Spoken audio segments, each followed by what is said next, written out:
Working with people isn't easy, mostly because they're messy. I'm messy, you're messy.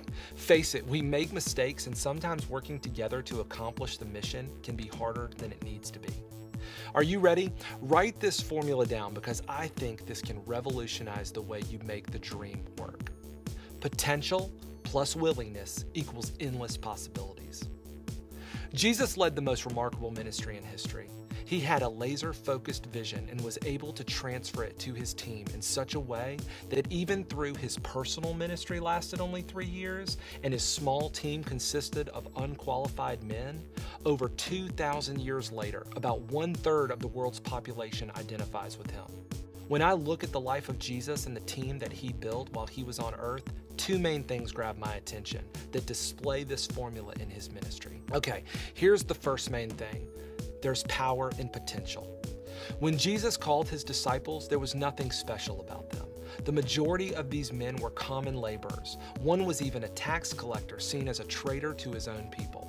While the gospel's purpose is to highlight the ministry of Jesus, along the way we catch glimpses of the disciples and their blunders, doubting, missing the point, and saying things without thinking. Peter seems to consistently stand out as the one who gets it wrong about 95% of the time. And instead of Jesus focusing in on his weaknesses, he speaks to Peter's potential. In Matthew 16, when Jesus asked the disciples who the people say he is, Peter is the one who declares Jesus as the Messiah. It is an aha moment that Jesus zeroes in on, saying in Matthew 16:18, "And I tell you that you are Peter, and on this rock I will build my church, and the gates of Hades will not overcome it." In the midst of Peter's mistakes, Jesus chooses to see what Peter is capable of becoming and calls him by the name Peter, meaning rock.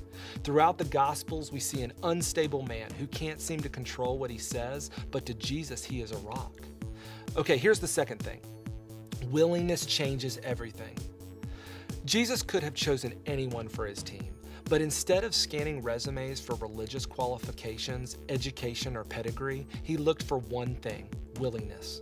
His core group was made up of common people who were willing to do the very uncommon thing of following Jesus no matter the cost.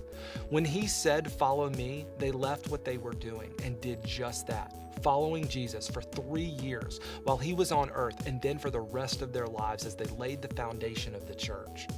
I've heard one of my closest friends in ministry say he would rather hire someone who doesn't have the qualifications but has a willing attitude because they have a teachable spirit that will lead to qualification. When your central vision is in line with Jesus and you have a team who is willing to do whatever it takes to make the vision happen, it opens the door for God to move in incredible ways. God can do endless things with someone who has a willing heart. So you might be thinking, that's great, Chris. How can I put this formula into practice? Something that's helped me is writing thank you notes.